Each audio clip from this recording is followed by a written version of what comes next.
جس کے پاس جنگ کا سامان ہی نہ ہو، وہ کبھی ایک جنگجو قوم کے خلاف پورے طور پر جو مسلح ہو اس قسم کے اقدامات نہیں کر سکتا، طاقت نہیں کر سکتا۔ طاقت یعنی اس پہ حملہ کرنا نہیں کر سکتا۔ ہمارے نزدیک بدر سے پہلے جتنی آویزشیں ہیں، جتنی آویزش کا مطلب پتہ چل گیا، چھوٹی چھوٹی جھڑپیں، جھنگیں ہیں، لڑائیاں ہیں، ان کی نوعیت پیغمبر کی جانب سے کسی طاقت کی ہرگز نہیں تھی، کہیں حملہ کرنے کی نہیں تھی، بلکہ چھوٹے چھوٹے دستے اہل مکہ کے آتے تھے، وہ مدینہ کی سرحدوں پر کچھ اپنی طاقت کی نمائش کر کے واپس چلے آتے تھے، جن میں سے ایک طاقت کرنے والی جماعت کے، اچھا ان میں سے ایک شخص آیا تھا جس کا نام انہوں نے ذکر کیا ہے، کرز، اس کو بھی باقاعدہ جی ہاں اس کی بھی تعدیب کی گئی، اس نے مسلمانوں کو نقصان پہنچایا، یہ کچھ ذکر کیا انہوں نے جنگ، بلکہ اس صفحے کو ہم پڑھ دے رہے ہیں تاکہ آگے جنگ بدر سے اگلے درس میں ہم پڑھ لیں۔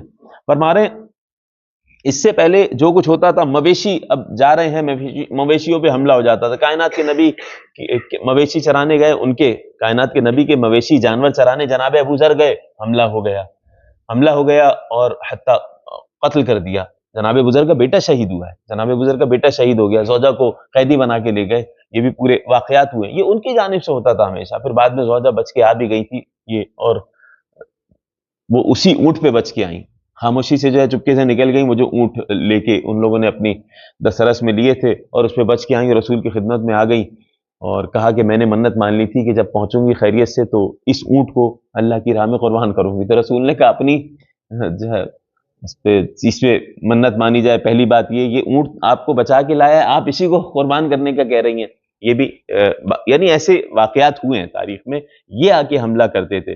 خلاصہ علامہ صاحب فرما رہے ہیں، چند نام ذکر کیے، عمرو ابن حضرمی وغیرہ کا، اس کے کچھ ساتھیوں کا قتل، کہہ رہے ہیں ایسی ایک آویزش میں واقع ہوا آخر میں مکہ، یعنی یہ جو کافر بھی اگر کہیں قتل ملتے ہیں، مقتولین کافر، وہ اسی بنا پہ کہ انہوں نے آ کے حملہ کیا تو مسلمانوں کی جانب سے جواب دیا گیا، کوئی قتل ہو گیا، کوئی زخمی ہو کے بھاگ کے چلا گیا۔ یہ بدر سے پہلے کی یہ جو واقعات ہوئے ہیں۔ پھر جنگ بدر کا کیا ہوا معاملہ، جنگ بدر کا انشاءاللہ یہ آنے والے درس میں بیان ہو جائے گا۔ سبحان ربک رب العزت عما یصفون وسلام علی المرسلین والحمد للہ رب العالمین۔ اللہم صل علی محمد۔